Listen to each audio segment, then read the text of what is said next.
24장 1절에서 하나님은 백성들로부터 이제 모세, 아론 그리고 아론의 아들들인 나답과 아비후 그리고 마지막으로 장로 70인을 이스라엘 백성으로부터 지금 구별해 내고 계시는, 그러니까 분리해 내고 계시는 것을 우리는 보게 되어집니다.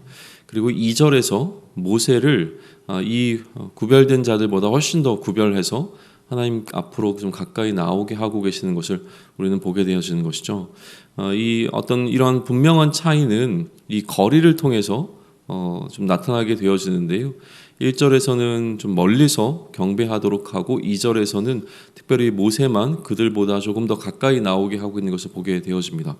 나아가 이렇게 멀리서 경배하고라고 하는 그 1절의 의미가 2절에서는 금지 명령이 되어지는데 가까이 나오지 말며 함께 올라오지 말라라고 하면서 이제 명확한 그 선을 좀 긋고 계시는 것을 보게 되어지는 것이죠. 결국 지금 이 장면에서 하나님께서 보여주고자 하시는 것은 무엇이냐면 거리감이라고 하는 거예요.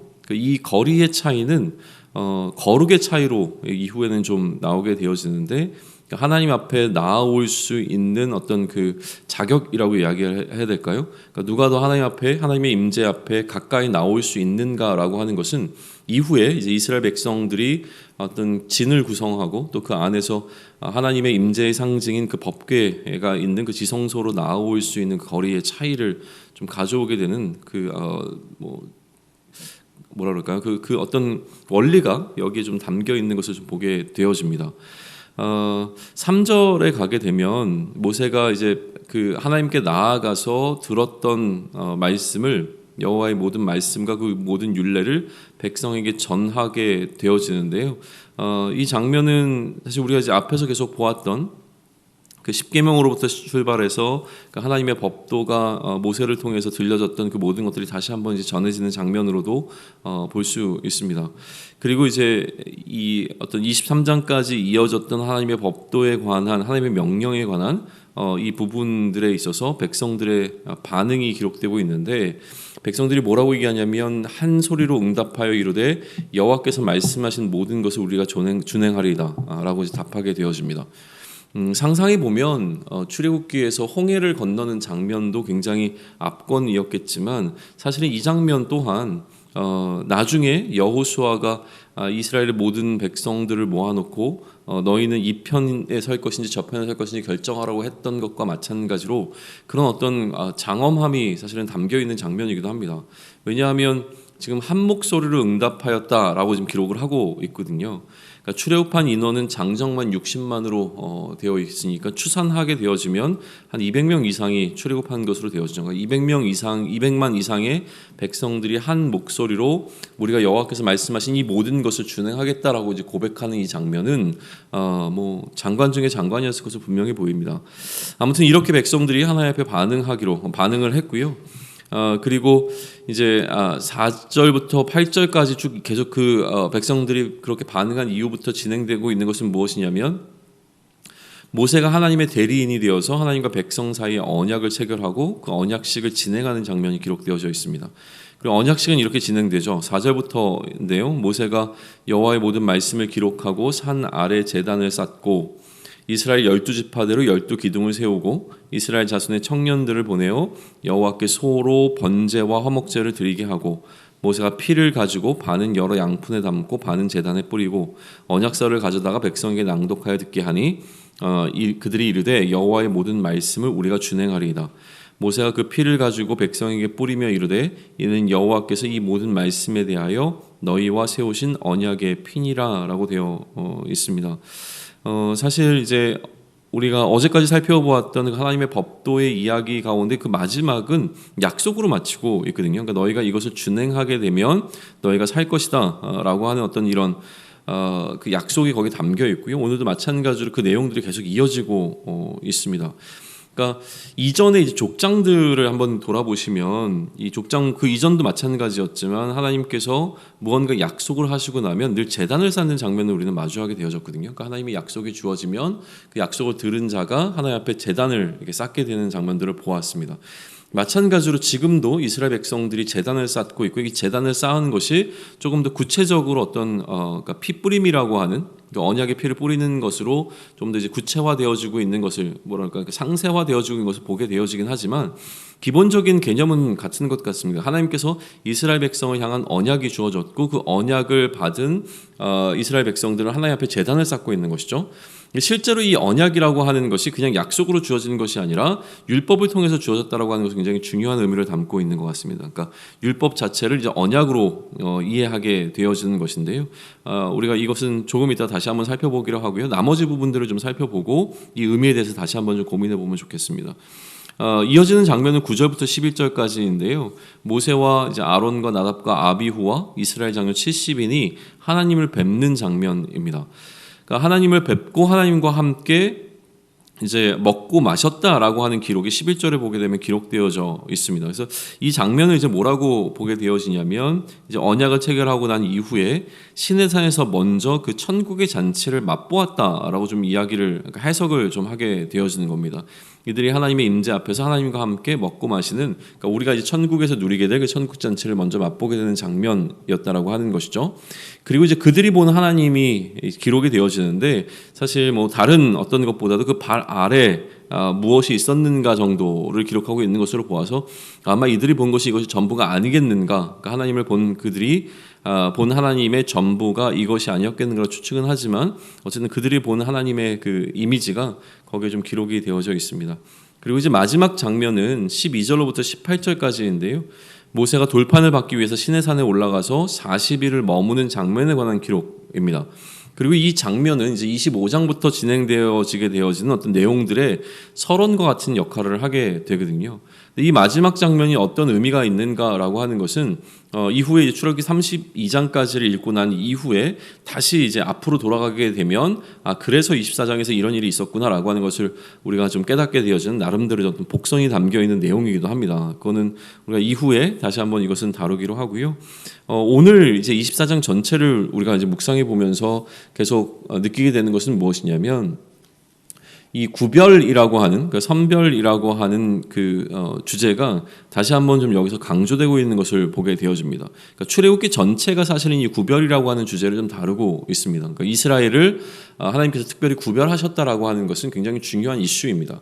특별히 이스라엘을 이제 세상 많은 나라 가운데서 특별히 구별하셔서 하나님의 백성 삼으셨다라고 하는 것은 키 이슈 가운데 하나인 것이죠. 근데 그렇게 구별된 이스라엘 가운데서 하나님께서는 모세와 아론과 아론의 아들들과 장로들을 또 구별하셨습니다. 그렇게 구별된 자들 가운데서 모세를 다시 한번 구별하셨죠. 그러니까 이 구별하시는 그 목적과 이유가 무엇인가라고 하는 것을 우리로 하여금 묵상하게 만드는 것인데요. 기본적으로 구별하셨다라고 하는 것은 하나님 것 되게 하셨다는 겁니다. 그러니까 하나님 것 되게 하셨는데 이 하나님 것 되게 하신 것 가운데서 또 다른 구별이 존재하는 것은 무엇이냐면 더욱 거룩하게 하셨다는 것이죠. 이 거룩함, 그러니까 구별되었다라고 하는 것 자체가 하나님, 그러니까 거룩을 의미를 합니다. 하나님의 것이 되었다라고 하는 것은 하나님의 것이 다 거룩한 것이거든요. 그러니까 하나님의 것으로 구별되었다는 것은 거룩을 의미하는데 이 거룩함의 정도를 현실적으로 체감하게 하신 것이 이 거리감을 통해서 이야기를 하셨다는 거예요. 그러니까 하나님의 임재로부터 거리가 멀면 멀수록 이제 부정한 것, 그 거룩하지 않은 것이 되어지는 것이고요. 하나님의 임재에 가까우면 가까울수록 거룩한 것이 되어지는 것이죠. 또 하나님의 임재 앞에 나아갔을 때에 거룩하지 않은 것은 결코 그 하나님 앞에 설 수가 없습니다.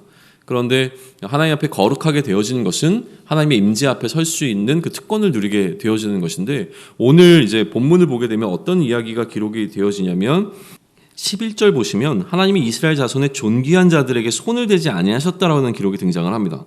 그러니까 무슨 얘기냐면 하나님께서 이 이스라엘의 특별한 사람들, 그러니까 장로들까지 포함한 이 사람들을 특별히 구별하셨고 이들이 하나님 앞에 나아가서 하나님을 보고 하나님과 함께 먹고 마셨음에도 불구하고 하나님께서 이들에게 손을 대지 아니하셨다는 것은 무엇이냐면 이게 하나님께서 그들을 거룩한 자들로 인정해 주셨다라고 하는 의미를 좀 갖고 있는 것이죠. 그러니까 거룩하지 아니하면 하나님의 임재 앞에 설 수 없고 하나님의 임재 앞에 설 수 없다라고 하는 것은 그 거룩하지 않은 자가 하나님 앞에 나아가면 죽임을 당한다라고 하는 그 뭐라 그럴까요? 원리가 이 안에서 좀 파괴되고 있다라고 하는 것은 결국 하나님께서 그들을 거룩한 자로 인정해 주셨다라고 하는 것을 보여주는 장면인 거거든요. 율법이라고 지금 하게 되는 이 언약도 사실은 그런 의미에서 보게 되면 우리가 이전부터 계속 이야기를 했지만 결국은 하나님으로부터 우리가 멀어지지 않게 하는 방편이었다고 하는 것이죠. 우리에게는 어떤 짐이 되어지는 것이 아니라 우리를 보호하는, 그러니까 이스라엘을 보호하는 보호막이 되어지는 것이고요. 율법이 존재했고 이 율법을 준행하면 살 것이다라고 하시는 이 약속에 더 포커스가 맞춰져야 된다는 거예요. 그러니까 율법을 지켜야 한다는 것보다 율법을 준행하면 살 것이다라고 하는 이 산다라고 하는 약속에 무게감이 더 있는 것이죠. 죽이기 위한 것이 아니라 결국 율법은 살리기 위한 것이라고 하는 것을 기억할 수 있고요. 그런 의미에서 율법은 우리를 살리고자 하시는, 그러니까 이스라엘 백성을 살리고자 하시는 하나님의 약속이 되어집니다. 그리고 이 약속을 어떻게 맺었냐면 피로 맺었다라고 이제 기록되는 것이 오늘 드려지고 있는 제사의 방식이라고 하는 거예요. 구체적으로 이 번제와 화목제에 관한 이야기가 설명되어지진 않지만 이 번제와 화목제가 등장하고 있는 이 의미 가운데 지금 언약의 피라고 하는 것이 더집혀지고 있는 것을 우리는 보게 되어지는 것이죠. 그러니까 하나님의 말씀에 대한 우리의 태도는 율법적이라기보다는 이제 언약적인 개념 속에서 좀 보아야 하는 겁니다. 이 약속을 지키는 것, 하나님과 우리 사이에 어떤 약속이 세워졌으며 이 약속을 체결하고 있는 장면을 통하여서 이것이 그러니까 율법이 우리로 하여금 우리를 얽어먹이는 어떤 짐으로 느껴지는 것이 아니라 하나님께서 우리를 살리기 위하여서 우리에게 허락하신 하나님의 언약이다. 그러니까 우리를 보호하시는 하나님의 약속이다라고 하는 개념 속에서 이제 이 하나님의 말씀을 바라봐야 하는 것이죠. 그런데 이거는 약속이기 때문에 이 안에는 나름대로 서로 지켜야 하는 것들이 존재를 하는데 율법을 지키는 것 자체에서 우리는 한계를 경험하게 되어집니다. 율법을 모두가 다 잘 지킬 수 있다라고 하는 것이 아니라 율법을 지키다 보면 우리가 하나님의 말씀을 지키는 것이 얼마나 어려운지를 깨닫게 되어지고 거룩을 통해서, 다시 얘기하면 구별된 자로서 이 율법 안에 머무는 것을 통해서 하나님 앞으로 더 가까이 나아가는 삶을 사는 것이 아니라 율법을 통해서 우리가 얼마나 하나님 앞에 더 나아갈 수 없는 자인가라고 하는 이 거리감을 느낄 수밖에 없죠. 그러나 이 거리감을 느낀다라고 하는 사실은 굉장히 중요합니다. 왜냐하면 율법을 아무리 지키려고 애써도 우리가 율법을 지키는 걸 통해서 거룩하여져서 의로운 자로 하나님 앞에 설 수 있는 그 인정함을 받게 되는 것이 아니라 하나님의 말씀을 알고 깨닫게 되어질수록 우리가 얼마나 이 하나님의 말씀을 지킬 수 없는 연약한 자인가라고 하는 것을 깨닫게 되어지는 사실은 그럼에도 불구하고 우리 안에 어떻게 하나님과 우리 사이에 실질적인 거리가 없어져 버렸는가를 묵상하게 되는 굉장히 중요한 그 베이스가 된다는 거예요. 결국 이스라엘 백성들에게 이 물리적인 거리라고 하는 것은 굉장히 중요합니다. 그러니까 지성소와 성소를 구분하는 휘장이 존재를 했고, 그러니까 지성소와 성소가 구별되었고, 성소와 또 이스라엘의 뜰이라고 하는 것이 남자들만이 갈 수 있었던 그 이스라엘 뜰이 또 구별되었고, 여인의 뜰이 그 바깥을 이루고 있었죠. 그리고 가장 바깥이 이방인들이 올 수 있는 이방인의 뜰이라고 이제 구별되면서 성소를 중심으로 이 거리에 따라서 거룩함의 정도가 차이가 있었는데, 그런데 지금은 우리와 하나님과의 실질적인 거리 자체가 완전히 없어져 버린 거거든요. 그러니까 휘장이 찢겨지고 휘장이라고 하는 것이 존재하지 않은 상태. 더군다나 지금 성경은 뭐라고 얘기했냐면 그 하나님과 우리의 관계가 하나님이 우리 안에 거하시는, 다시 얘기하면 하나님과 우리의 실질적인 거리는 아예 없는 것이죠. 하나님이 우리 안에 거하시고 우리가 그 안에 거하기 때문에, 그러니까 우리가 얼마나 하나님과 가까이 있는지를 깨닫게 되어지는데 이 하나님과 우리 사이의 물리적인 거리가 어떻게 사라졌는가라고 하는 거예요. 그러니까 이 하나님과의 우리의 이 거리감 자체를 완전히 없애버린 사건은 결국은 이 언약 때문인데, 그런데 이 언약이라고 하는 것을 예수님께서는 그의 십자가 사건으로 이거를 바꾸신다는 것이죠. 최후의 만찬에서 자신의 피를 이 오늘 뿌려주고 있는 이 언약의 피라고 하는 개념으로 다시 한번 설명해 내고 계신다라고 하는 것이에요. 그러니까 지금 하나님과 이스라엘 백성들 가운데서 하나님 앞에 제단을 쌓고 이 율법을 준행하면 살 것이다라고 하는 이 언약 앞에 언약의 피를 뿌리는 것으로 이들이 하나님 앞에서 예배를 드리고 있는데, 결국 하나님께 드려진 그러므로 말미암아 우리와 하나님 사이의 거리를 완전히 없애는 그 언약의 피뿌림이라고 하는 것은 예수 그리스도의 십자가 사건이었다라고 하는 겁니다. 그러니까 우리가 율법의 요구를 이루었기 때문에 우리와 하나님 사이의 이 거리가 완전히 좁혀진 것이 아니라 결국 예수 그리스도의 십자가 사건을 통해서 예수님께서 이 율법의 요구를 이루심으로 말미암아 우리가 이 예수 그리스도로 말미암아 하나님과의 거리를 완전히 좁힐 수 있게 되었다라고 하는 것이고요. 그 율법의 요구가 이루어짐으로 말미암아 우리가 하나님과의 거리가 좁혀진 상태에서 이제는 하나님 안에 거하는, 또 하나님께서 우리 안에 거하시는 그 삶을 살게 되었다라고 하는 것을 다시 한번 묵상하게 되는 것이죠. 그러니까 중요한 것은 우리에게 이 율법보다 이 율법을 완성하신 그 예수를 그리스도로 믿는다는 것이 얼마나 중요한가라고 하는 것을 다시 한번 묵상하게 되어지는 겁니다. 그러니까 언약의 피를 통하여서 우리가 세워진 제단은 무엇이며 그 우리의 제단에 뿌려진 그 언약의 피가 짐승의 피가 아니라 예수 그리스도의 피라고 하는 사실을 우리는 이 이스라엘과 하나님께서 언약을 맺으시는 이 장면 가운데서 다시 한번 기억을 해야 되는 것이죠.